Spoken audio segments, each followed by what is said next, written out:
If your baby cries for hours every single night, if you've tried gas drops, gripe water, switching formula, cutting dairy, bouncing on a yoga ball at 2 a.m., driving around the neighborhood just to get 5 minutes of quiet, and nothing is working, I need you to hear this clearly.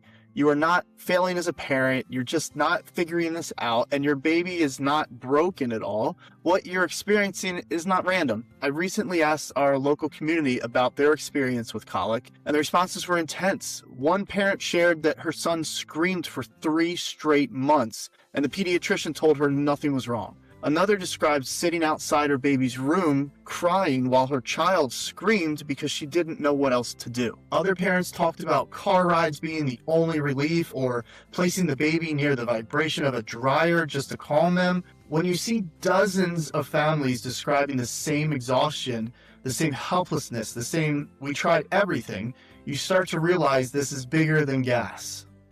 I'm Dr. Steve Lako from Lako Family Chiropractic. We're in Roswell, Georgia, and we focus heavily on pregnancy, newborn, and pediatric nervous system care and nervous system issues. We don't just look at symptoms, we look at how a baby's nervous system is functioning and adapting to stress. Today, I want to talk about colic, what it actually is, and why I believe most parents are given a label instead of an explanation. First, let's define something honestly. Colic is not a diagnosis, it's just a description. It simply means prolonged, unexplained crying in an otherwise healthy baby. When you're told it's just colic, what that usually means is there's nothing medically dangerous happening. That's reassuring, but it doesn't answer the real question every exhausted parent is asking. Why is my baby crying for hours every day? When the cause is unclear, the default approach becomes symptom management. Parents are told it's gas, or it's reflux, formula intolerance, the mother's milk is not working properly, or immature digestion. They're given anti-gas drops, medications, probiotics, formula changes, or told to eliminate foods from their diet. Sometimes those things help a little, often they don't. From the parents we interviewed, none of those really helped for the long term. And when they don't, parents feel more defeated than before. In our office, we view colic through a different lens. I believe colic is most often a stress response in a developing nervous system. Every colic baby we evaluate has a stress story tied to pregnancy, birth, or both. They might be a long labor, a fast labor, induction, C-section, forceps, positioning challenges, or significant emotional stress during pregnancy. Birth, even when beautiful, is still physically intense for a tiny spine and nervous system. If a baby's nervous system becomes stuck in sympathetic mode, which is the fight or flight mode, their body remains on high alert. Muscles stay tight, the digestive system does not regulate efficiently. The vagus nerve, which plays a major role in digestion and calming, does not function optimally. These babies often arch their backs, clench their fists, struggle with latch, experience constipation or diarrhea, and have bloating and gas. They also are just fussy babies. They don't sleep well because their system cannot fully relax. What looks like a digestive issue is often a downstream effect of neurological stress. So let me ask you something. If your baby's body is stuck in stress mode, do you really think gas drops alone are going to solve that? Or is gas a symptom of a nervous system that is overwhelmed? That's what we figure out in our office. One family came to us, had a newborn only a few weeks old. Mom and dad were beyond exhausted. Their baby had not slept well since birth and cried constantly. The pediatrician did not have any answers for them, and they tried everything. They tried everything that was recommended to them by family, friends, people in the neighborhood, and the pediatrician. They found us through friends that came in as a last resort.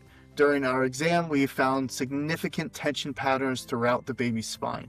The baby was severely constipated, bloated, gassy, struggling with latch, and had restriction through the neck and pelvis. When we reviewed the pregnancy and birth history, there was significant stress throughout that journey. This baby was not difficult. This baby was not a problem baby. He was just uncomfortable. We performed a full structural and neurological evaluation, including scans to assess how the nervous system was adapting, and we found major issues within the nervous system. So we began consistent, gentle, neurologically based chiropractic care focused on reducing that interference and helping the nervous system shift out of that stress mode. Week by week, we tracked progress.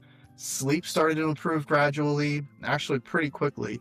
The latch improved pretty quickly. Crying episodes started to shorten day by day, and the scans began to normalize as the baby's system adapted more efficiently. And then within a few weeks, this was a different baby. They were still under care. They're still under care today at 6 years old.